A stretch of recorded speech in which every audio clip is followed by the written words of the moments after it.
Well, good afternoon, everybody. Today we are going to do homemade sourdough pizza. And so I use a metal plate for my pizza, and I'm going to stick it in the oven, and the oven's going to be preheated to 550.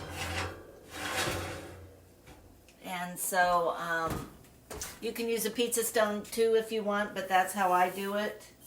And then the next thing I'm going to do is I took my sourdough starter out of the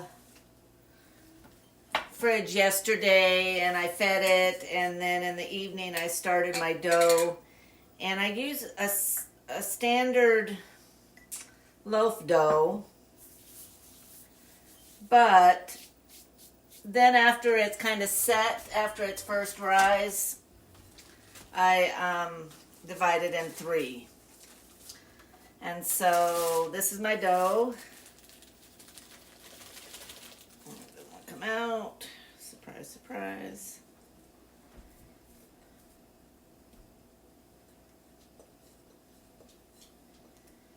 Okay. And I use these a lot. They're just a plastic elastic top, and they can go in the wash with your clothes if you want, if they get really nasty. I use them a few times and then they get thrown away, but they're pretty cheap and they're a lot easier than trying to put covers on bowls that don't come with covers.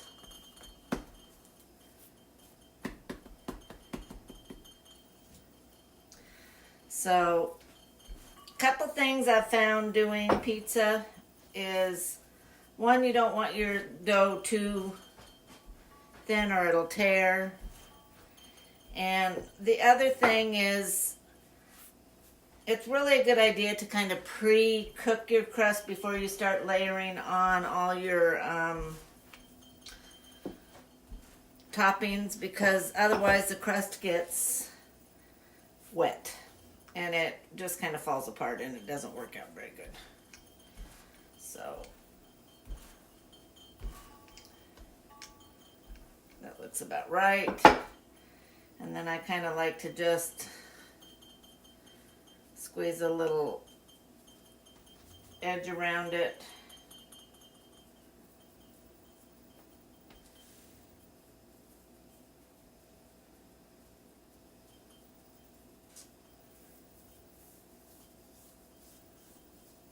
To hold everything on.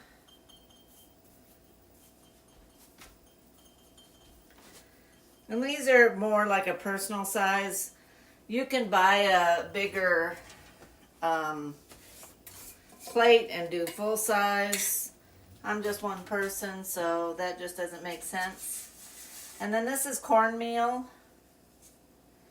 And what it's going to do is keep this dough from sticking to this paddle. Otherwise, it's really hard to get it into the oven.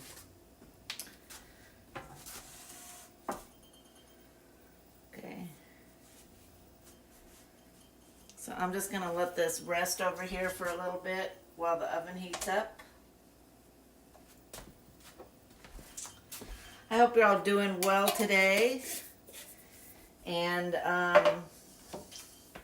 we got all sorts of toppings here, but the next thing I'm going to do is make the sauce. And we're going to do a white sauce. A basic Alfredo sauce is what it's going to be.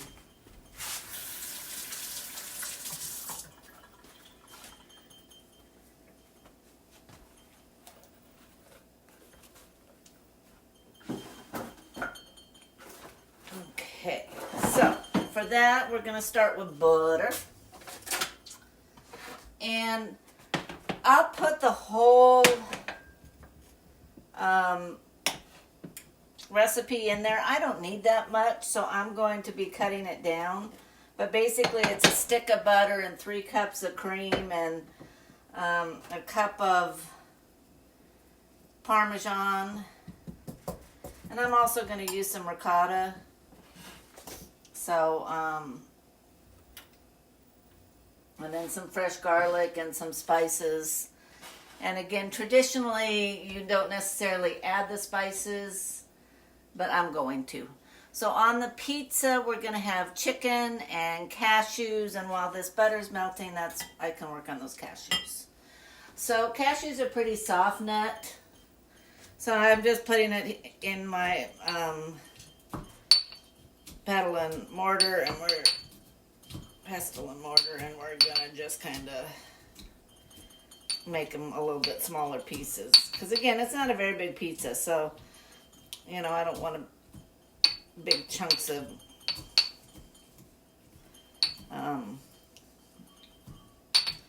nuts on there. But remember, we were talking yesterday about protein and how important it is, and I did a little bit more research, and I agree with this orthopedic doctor that she's a sports physician and has worked with elite athletes all over the world, but she reminds me a lot of me in that as she has gone through her career, she talks about different chapters, and it's so true. When I started in medicine, I started in nursing, and I was pregnant. So I was very interested in pregnancy and early childhood development and all the things around that. And then after I had my baby, I was interested in,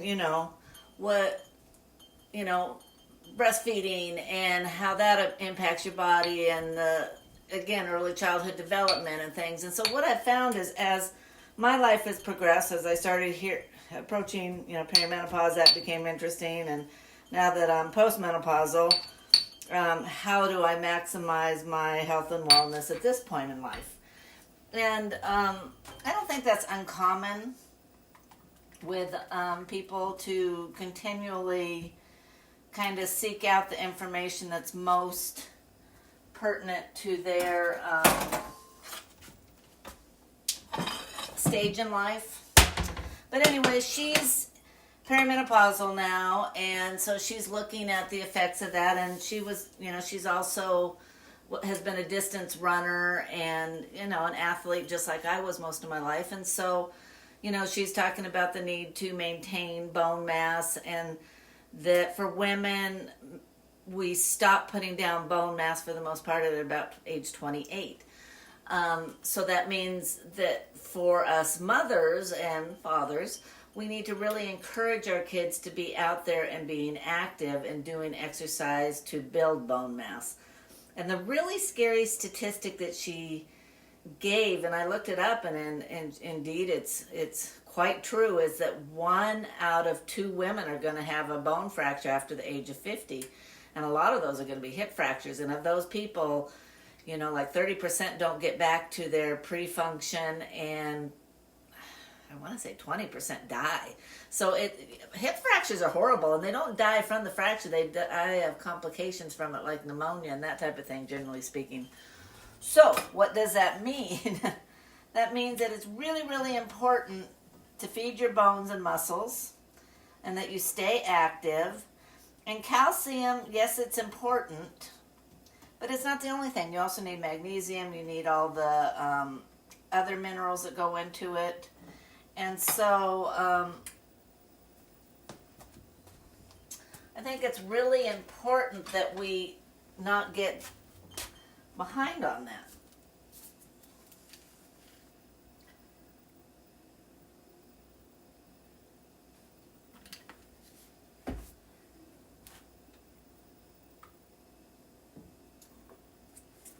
So that goes back to that protein, because again, you need protein as your building block for your muscles, and your tendons and all of the soft tissue support your bone. And so you don't want to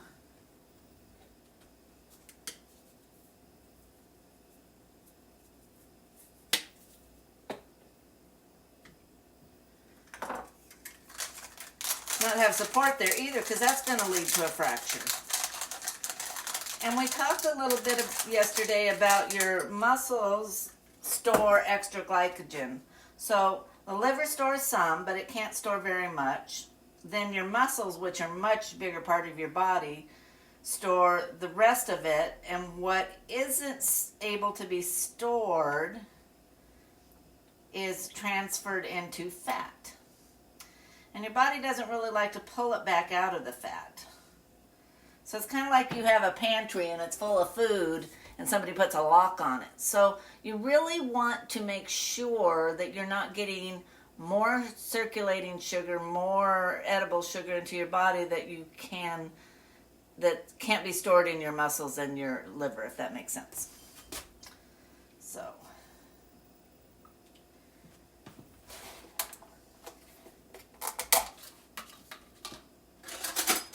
but I'll tell you,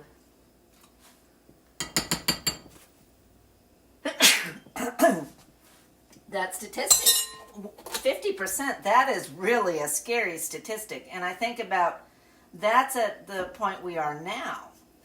And I was a generation, I was a generation when I first was trained, hormone replacement was really common. And estrogen has a lot to do with maintaining bone, maintaining health of your blood vessels and things like that. And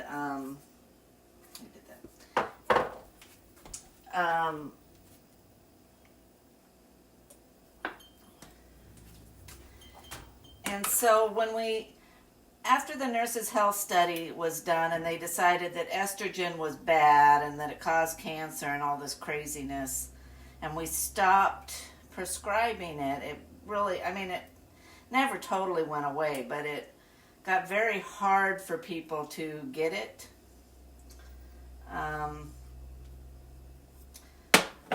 I think we saw a severe decline in mental health. We saw a severe decline in physical health, a lot more obesity, a lot more heart disease, and maybe a little less breast cancer and uterine cancer. But let me tell you something. That a lot of those studies, they only looked at the hormones that were made by Big Pharma. They did not look at what was compounded and what was using bioidentical. And I did a lot of work with a pharmacist in Olympia that was a compounding pharmacist, and he had done it for I don't know how many years, forever. He was not a young man. And he was the only act in town. There weren't a lot of compounding pharmacies, and we didn't have all this mail order stuff back then. And so, anyways, he had never seen a case of breast cancer or uterine cancer in his patients, and he was the kind of man that really knew his patients. He talked to them. And I trusted him. I had no reason not to trust him. He was incredibly knowledgeable. He'd been doing it forever. It was a really tiny little pharmacy. He wasn't in it for the money. He just really enjoyed people and doing what he did. He was just a delightful man. He would come out and just kind of be dancing around. And it was full of life and just, like I said, just an amazing Italian man. And I adored him. And when he retired, it kind of broke my heart, because those kind of people are not replaceable. But anyways, he did not see a correlation in it in his practice. And I have to say, when I was practicing and prescribing bioidentical hormones compounded, and I always use a topical, I didn't see it either. So that's not to say that it doesn't happen, but I don't think the rate of it is near what the rate of other disease processes like broken bones and heart disease and all of those things are. And so we got to weigh everything. And the other thing, that when you lose that vitality, that feeling of general well-being, you tend not to be as active either. And so I think, we saw, there's no doubt, more depression and anxiety in older women at middle age and older. In fact, I think some of them have flat out gone crazy. But their sex drive goes down, they're dry below, so they don't want to have sex, it hurts. We're seeing more divorce rate, we're seeing more adultery on both sides of it, just a lot of bad things.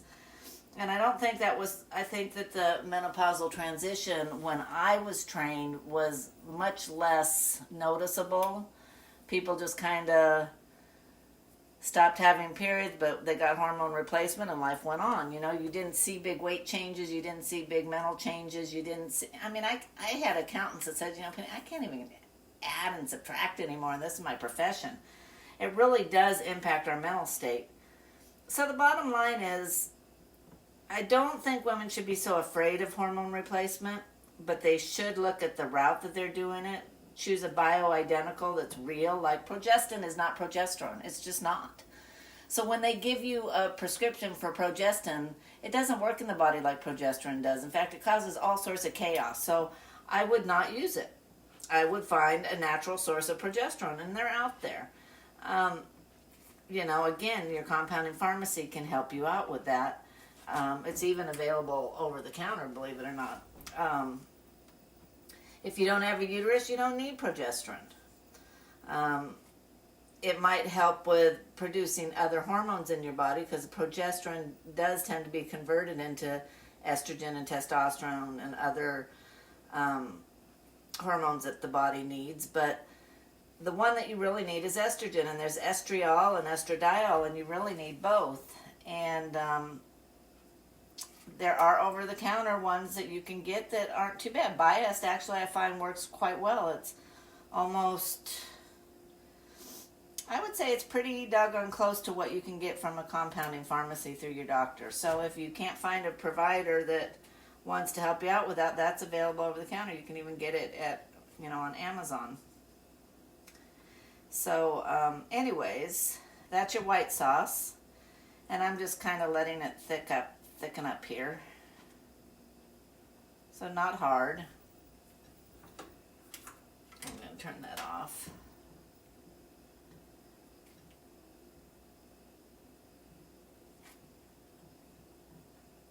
I don't want it burning, but I want it to thicken up, and so I need that steam to come off of it. You can do a little bit of a roux too if you want to thicken it up. But the recipe I was using didn't call for that, so I'm just gonna, the cheese should thicken it up, and as it cools, so that's that. So anyways, really important to get your protein, and 1 gram per ideal body weight. So for, a 130-pound woman, she needs to get 130 grams of protein. For a 180-pound man, he needs to get 180 grams of protein. As I was talking about yesterday, whey, which is, the curds and whey from milk, one that separates. The whey is the liquidy part. It's one of the highest sources at 100 grams per serving. Chicken is about 30 grams. Again, it depends on where you're getting it. Cheeses tend to be 6 to 9 grams per ounce. So, we have cheese in this. We have the cream, and the cream has some protein in it too. And the protein in this is probably not, nope, it doesn't. It's all fat. So this is off the top, so the heavy cream, so there's no fat, but it's good fat. We need fat too, because our brain is made of water and fat. Our neurological system has the myelin sheath in it, and it's all fat. So if you're not getting adequate fat, you are not, let me see,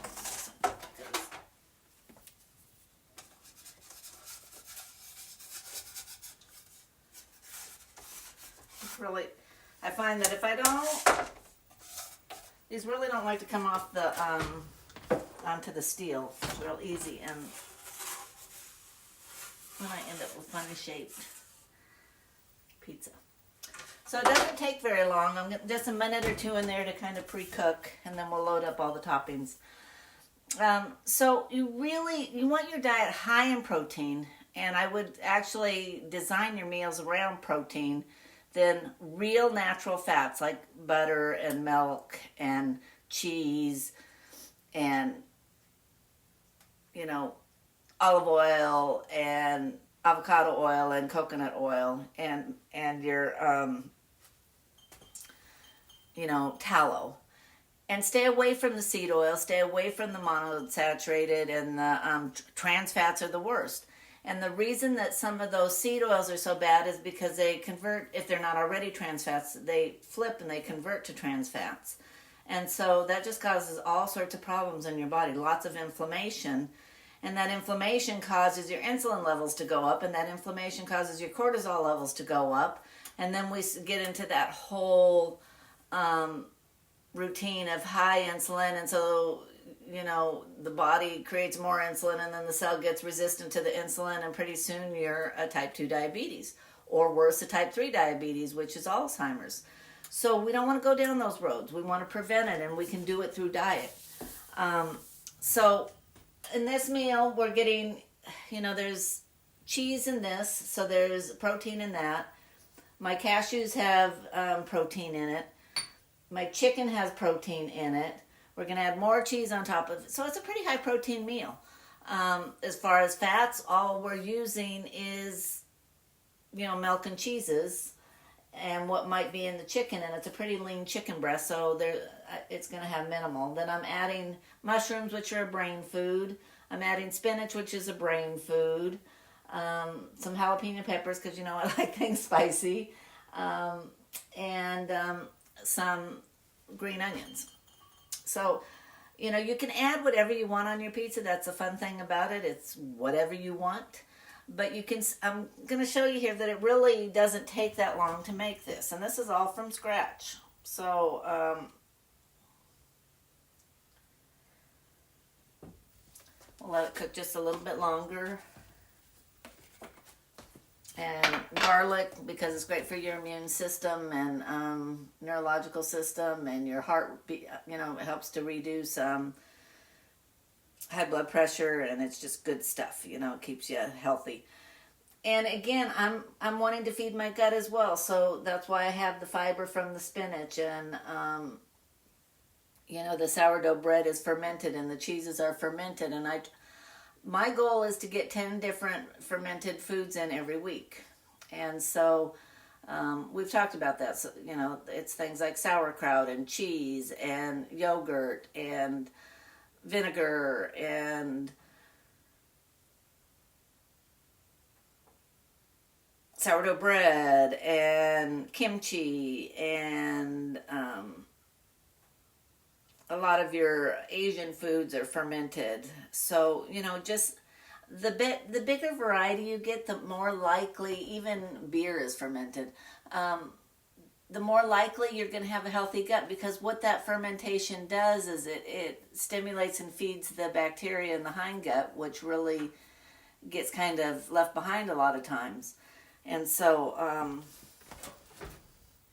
yep, that looks good.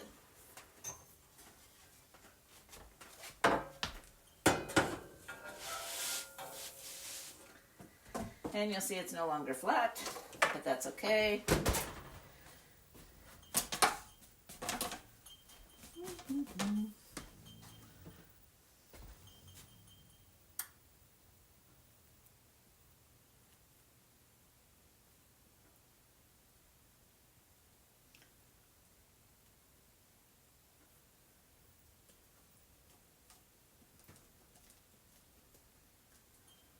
Because it's rising, and that's what bread does when it goes in the oven. So anyways, add our sauce, and the rest of the sauce I'm going to use on some crepes tomorrow, so we'll show you that.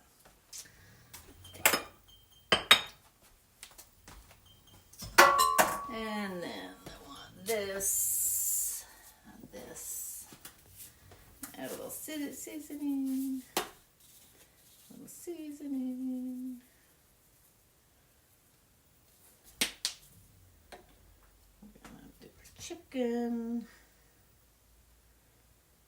And these are fun for if you have kids or company over, because you can just put out a bunch of different toppings, and they can just go and put what they want on it, and it's fast.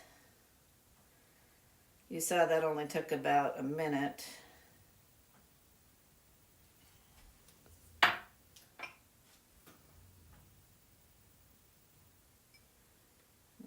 Hot peppers.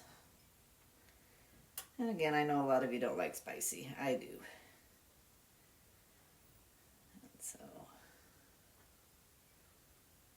And it doesn't bother me at all.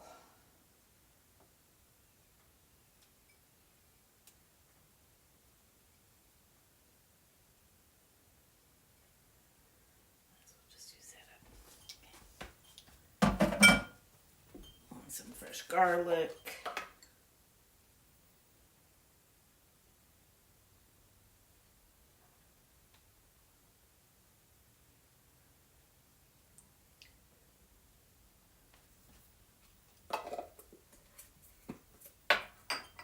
Some spinach.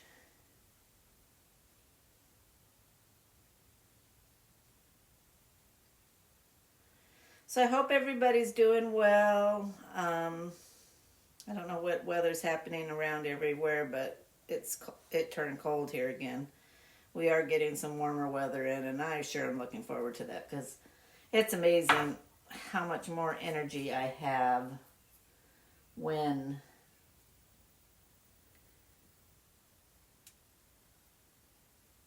the weather's warm.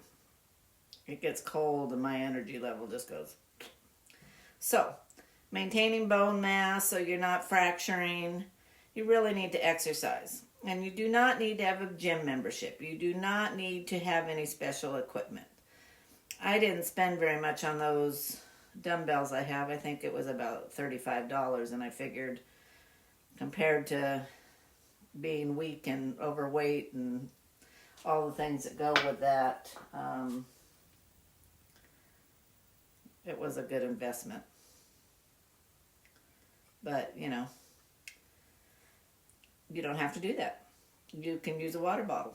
You can just, you know, lift your grandkids. You can just use resistant bands. Now,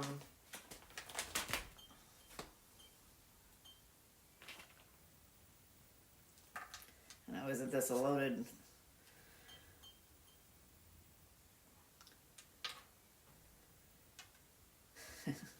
It's like, why would you choose so many things? Walking. I cannot encourage you enough. Walking is like the best exercise. And if you can't get with some friends, make it a social thing too, so you're hitting that as well. Or at least take your dogs out and walk with them. You're getting sunlight. You're getting fresh air. You're moving your body, and you're keeping everything flexible. And, you know, going back to estrogen for us ladies, I might have told you I was having some knee pain, and it's not in the joint, it was on the outside of the joint. And I was like, I don't like this. And so, you know, I've been taping it, and that's fine.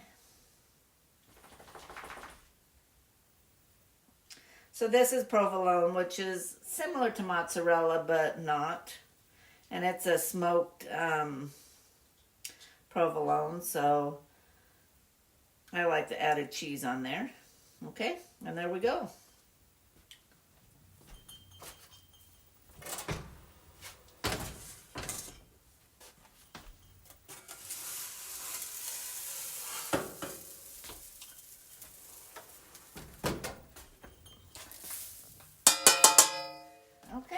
We're done.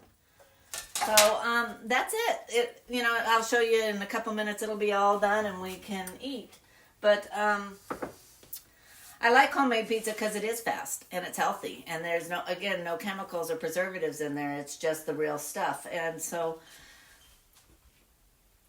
my goal on this channel is to help you live the longest, most fulfilled, joyful, healthy lifestyle you can. And I don't think spending a lot of time in doctor's offices, in line at pharmacies, taking a bunch of pills, I don't see that as quality of life. Maybe you do, that's okay. But I would rather spend my time out in the garden. I would rather spend my time riding my horse. I would rather spend my time cooking. It's far more... it's a labor of love, and it's something that you're saying you love yourself, you love your family, and you want to give and share with them. I think it's a wonderful, beautiful thing that we can do. And it's teaching our kids, if I had grandkids, I would have them in the kitchen. I'd be teaching them how to cook. And I would be teaching them about colorful plates, and I would be teaching them about how to take care of themselves. I would be out running and playing with them. I do Sunday school at church, and you can ask the kids. I'm jump roping with them, and I'm playing basketball with them. And am I good at it anymore? No, but that doesn't matter. They don't care. They just want you to participate. They just want you to notice them and spend time with them. And that's why I love the kids, because they're so easy. They don't have expectations. They just want your time and energy. So put the phone down and spend time with them if they're in your life. And if they're not in your life, do like I did and seek them out, so that you can have that joy and love and vibrance. Kids are full of life. They're just wonderful. And so, anyways, we need to get out and move. We need to bend. We need to stretch. And one of the things she was talking about too was if you're prone to getting injuries, she does a 1 foot and then you're going to do a squat, right? And how your balance is, and is your knee going in or out? And we talked about this before too, that one of the reasons that older people fall is they lack balance. So I think it's really a good idea. They make something. I used to have 2 of them, and when I moved, I left them behind just because I didn't have space in my trailer. They're called Bosu balls, and it means both sides up. One is a flat side and one is a rounded side. And you stand on them, and they help you work all the little tiny muscles in your legs and buttocks and hips, so that you are not just working the big muscles and you stay balanced. But I really encourage my patients to have those, but even just things like standing on 1 foot.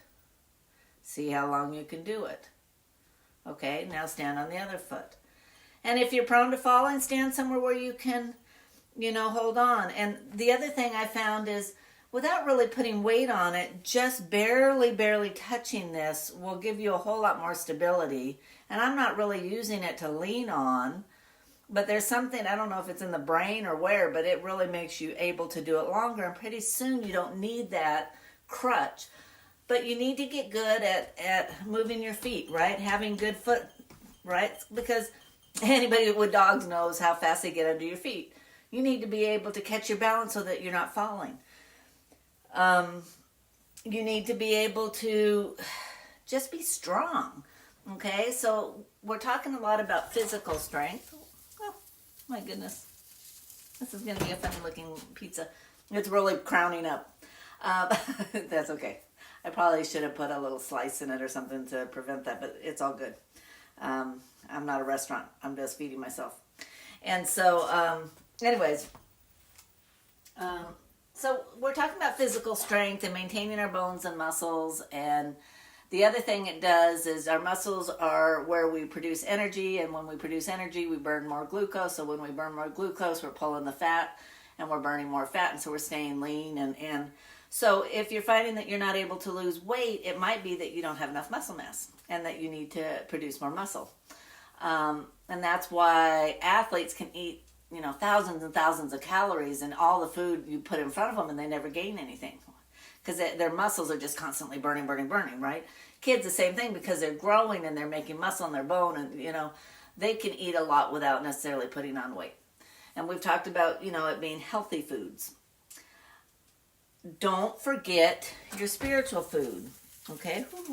I don't want that falling onto the bottom of the... Okay? So I was listening to Rick Renner the other day, and he was talking about he made himself a rule because he needed it. And that was before he fed himself food, that he fed himself spiritually. So he did his Bible reading, he did his devotionals, he did his study, because feeding the spirit is probably more important than feeding the body. And so I encourage you to, without being legalistic, find something that works for you on that. For me, I listen to my Bible every day before I do anything else. Now, I might be chopping some vegetables or doing some things while I'm listening. And there's, again, studies that show that for some people, doing an activity while they're listening helps them retain more. For others, it's just too much. They can't do that. And so you have to figure out where you are with that. I'm someone that does very good at doing one activity and listening and retaining. So, in fact, I'm almost better off if I'm doing that. Otherwise, I get too fidgety. and then I'm not listening at all. You know, my mind starts to wander. So, but you know, I also, another time that I do it is when I listen to Bible or devotionals or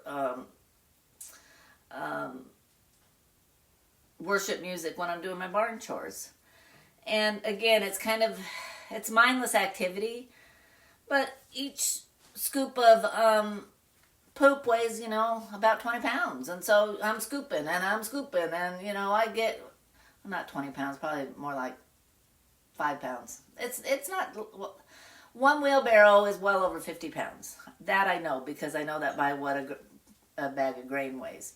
And so, you know, I'm getting a wheelbarrow a day. So, yeah, I'm doing my heavy weights. But I found it wasn't enough. You know, because our body acclimates to things, and pretty soon it needs, I want just a little bit more. Okay. So, do what works for you. But do it. And do it every day. You need to really be moving your body every day, and you need to be doing heavier exercise at least 3 times a week. And I'm saying this not to be, you know, judgmental. It's because I don't want you in a hospital. I don't want you breaking a hip. I don't want you breaking an arm. I watch all of the, and there we go. Okay. So that was pretty fast, and most of the time I was just jabbering. And then I like to let it cool before I slice it up. And I use scissors to slice. I'm very unconventional, but it works. So, anyways, make exercise one of your tiny habits, even if it's just walking around your block. And if you can, find a friend or your spouse or one of your kids to walk with you. And get your kids out exercising, getting them into sports, getting them away from the computer, away from the screens, and out in sunlight doing an activity. And I think how blessed I am. I looked it up. I lived 2.5 miles from my junior high and about the same to my high school. And I walked every day. So I was walking 5 miles a day. And in the summer I played tennis, and I would ride my bike up to the tennis courts, which were at the high school. And I would do that at least twice a day, usually 3 times. So I'd go up in the morning, I'd play tennis for a couple hours, I'd ride home for lunch. Then I'd ride back, play for a couple more hours, ride home for dinner. And often I would go back and play until almost dark, and then scurry my little hiney home before it got dark. So, you know, again, I was doing a minimum of 10 miles and usually 15 miles on my bike, plus, gosh, you know, 2 to 6 hours of tennis. I mean, I was just, and when I came home at lunch, I often went swimming. We lived near a lake, and I would go in the lake and go swimming. So I was not a sit in front of the TV child. And I did that for years and years. And the blessing of it is that I put down a lot of good bone. And I was real competitive. So in school, you know, I played softball and I played tennis.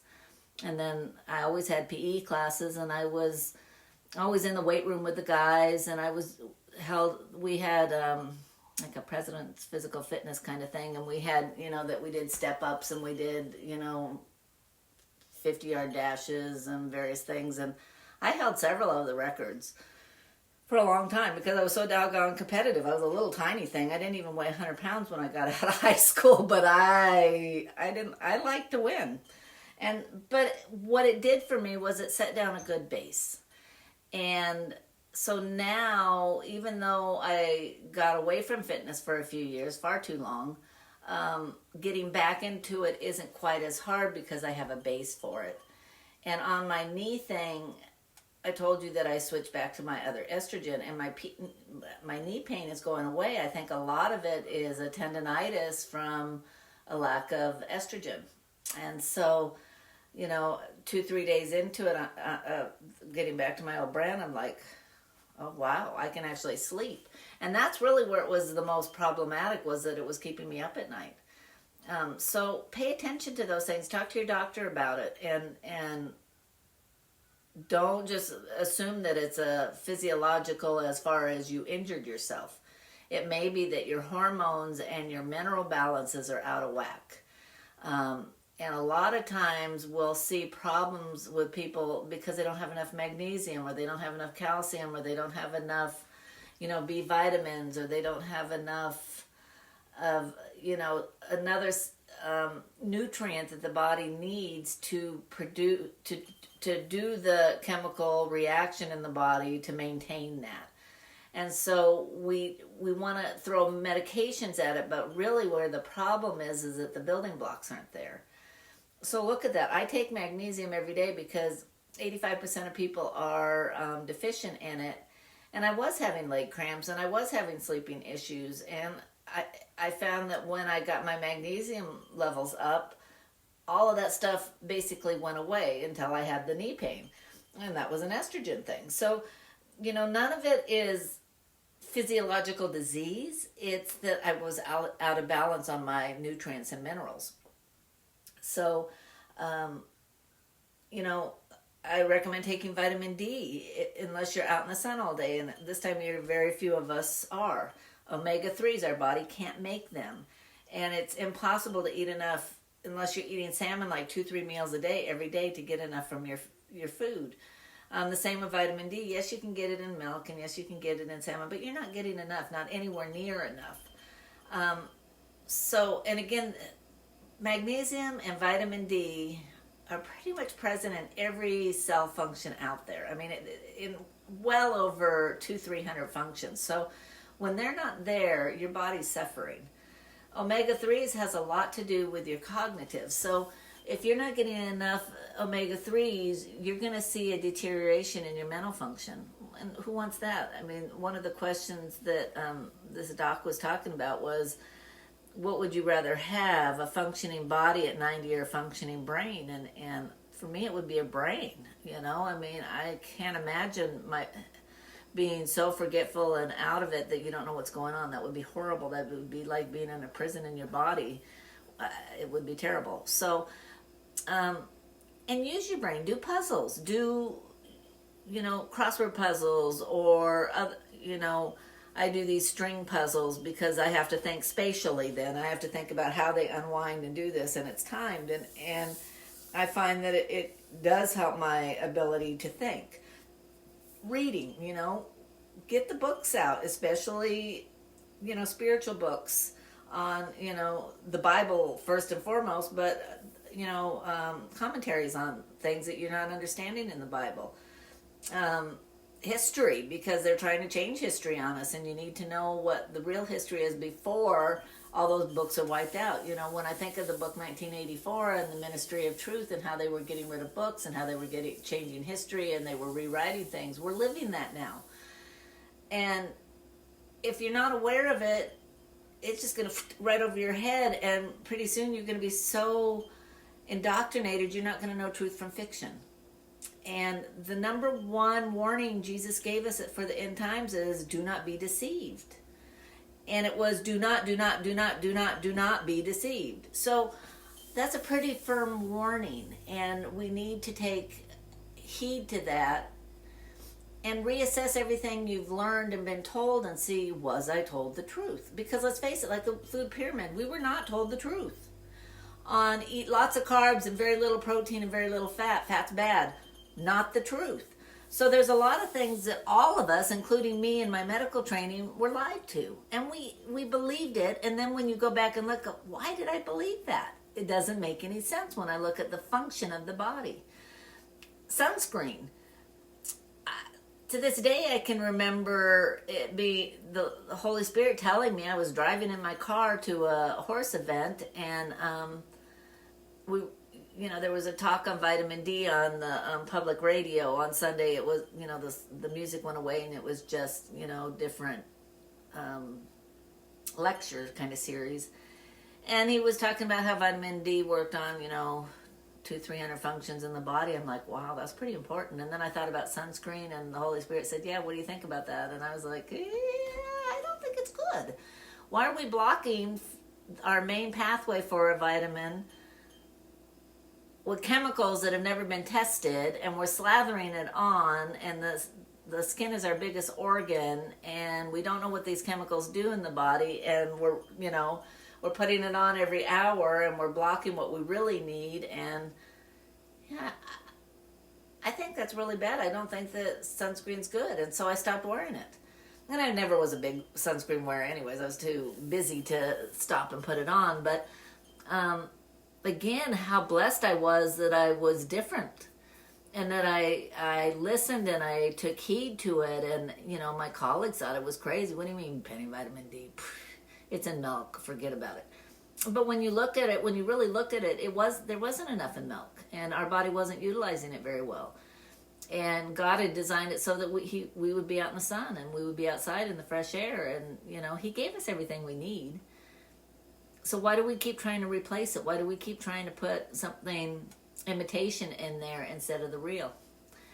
And the more I looked at that, and the more I thought on it and chewed on it, the more I saw the forest from the trees. And I don't burn. But you know why? Because even in the winter I'm outside, and then when I look at brown fat and white fat, and brown fat's more thermogenic, what does that mean? It keeps us warm. It also burns more calories. It burns more fat. So it's a healthier fat, right? It doesn't cause as many problems. And a lot of people do cold plunge therapy and go outside in the cold, to maximize their brown fat.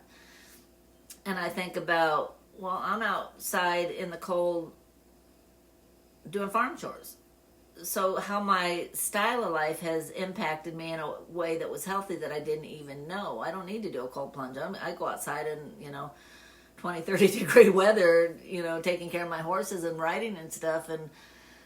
And how I have improved my health just living a lifestyle that's less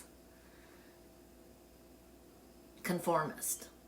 Yeah, I watch some TV. Yeah, well, actually not TV. I usually watch just YouTube channels, mostly educational on health and on the Bible and end times and prophecy. And I watch a little bit of news just so that I know what's going on. But I find that if I watch too much news, it's not good. It eats away at my energy. And so, but I want to know the truth. I want to be able to hear what's going on and then do my own research, because I find that a lot of what's on Facebook and other places is flat out lies. And people are buying it. They don't know the history behind it. They don't know, like a lot of the Israel hate. They don't really understand when Israel was formed, how it was formed. They don't know the Bible, that God gave the land to Israel. And without all of those pieces, I can see how they're deceived. It's really easy. The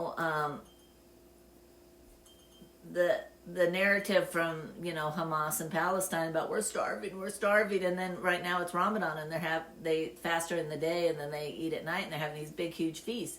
They're not starving. Almost all their soldiers are overweight. They're not starving.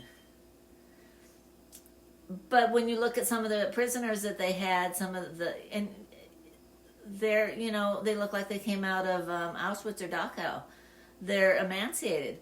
And these weren't prisoners of war. These were civilians. These lived in little kibbutzes, which are little communities that farm together. Kind of like a commune, but not really. They just work in cooperation with each other to manage the land. And these were very peace-loving, very liberal, actually, people that took a lot of the Palestinians to their medical appointments and fed them and did all sorts of good deeds for them. These weren't people that were into politics or wicked in any way. They just were living off the land, very family oriented, not particularly religious. They were just, they were Israelis that lived in a rural area. Think a little town, Hodunk, Indiana, or Iowa. And they came in and just devastated these homes. They pulled them out of bed and they raped the women and they chopped people up and they beat them up and they cooked babies alive, and it was just absolutely horrific. And they filmed it and sent their films to their family members and say, look at me, aren't I great? It's just like, and we have people in this country supporting that, and it breaks my heart that they have become so cold and shallow, and it makes me think of, I think it's in Second Peter where he said, he's talking about Lot, and Lot was in Sodom, and first Lot, when Lot and Abraham split, he was on the plains with Abraham. He just took the better land, and he was living in tents just like Abraham. But then he moved into the city, and that's where all of the crazy sin was happening, right? And it says that Lot was a righteous man but became vexed. Well, that term vexed means that he became calloused and hard to the sin that was around him. And I think that's where we are in our society right now. We're seeing adultery, we're seeing transgenderism, we're seeing LGBTQRS, ABC stuff. We're seeing, our government stealing from the people. We're seeing war over nonsense. We're seeing all of these sins, lying and cheating and just horrible stuff. And it's so common and so prevalent that we have become numb to it. The frog in the pot kind of thing. And that's a dangerous place to be. That's a really dangerous place to be. And we need to be careful. We need to get back to the other side of things, where we're out in nature, where we're with children, where we're with our animals, where we're in the garden, and we're joyous, and we're full of love, and we're full of giving, and we're full of nurturing, and that we're feeding that. Because there's that old Indian proverb of, there's two wolves, an evil and a good. Which wolf are you going to feed? Because whichever wolf you feed is the one that's going to thrive, and the other will shrivel up and die. So are you feeding the evil one with all the perversity of this world? Are you feeding the good one with all the joy and goodness of the Lord? I choose to feed the good one. And you'll see sometimes I will kind of become a recluse because it gets too heavy. The craziness and ugliness of the world gets too heavy, and I need to get back with the Lord deeper. And I need to get back into my garden, and I need to get back into with my animals and with like-minded people, and feed that wolf. So I'm going to leave you on that. Take care of your bodies, move your bodies, feed your spirit with the Word of God. If you don't know the Lord, it's easy as ABC. First, you admit you're a sinner in need of a Savior. Then you believe that Jesus is that Savior, that He lived, died, and rose again after 3 days. And then with your mouth, you commit yourself to the Lord. You say, I need a Savior. Please come in and be my Savior. I repent from my sins, and I'm giving you the reins, right? That's what this says. Give God the reins. Let Him, control the stagecoach, and you just sit back as a passenger and do your best to follow Him. And I promise you, there's going to be hard times, but there's going to be so many good, and He will make your life so much better. And He will give you a peace. He'll give you a peace that surpasses all understanding. So on that, I would recommend a salad with that pizza, by the way, and start with that veggie dish, because you're going to decrease your insulin spike by up to 70%, which is pretty doggone good. And then eat that, and because you're dressing any carbs that are with the bread with all the fat from the cheese and that, you're going to decrease the spike even more. So you can get lots of protein, lots of fats, lots of fiber, and all your micronutrients by having a colorful plate. And then go up for a walk afterwards, okay? And, start slow, but I would aim for trying to get 3 miles in a day, and that's an hour of walking. So, half hour in the morning, half hour in the evening, or an hour after your spouse gets home from work, or whatever works for you. It doesn't matter, but do it. Because you don't want to be one of those with that broken bone. And the most likely bone to break is your hip. And it's pretty hard to recover from a broken hip. you're more likely to be incapacitated the rest of your life, not return to the level of functioning that you were, and there's a good chance you're going to die, and I don't want anybody to do that. So now is the time to prevent it. Don't wait till it happens. I love you. Like, share, leave your comments. If you have questions on any of this, please leave it. If I have the answer, I'll give it to you right away. Otherwise, I'll research it and I'll do another video on it. I like to research. I'm a good researcher. And, subscribe to the channel because it helps get the word out. And I want to help people. This isn't about money. This is about serving the kingdom and helping you. So love you and have a wonderful, blessed day. Bye-bye.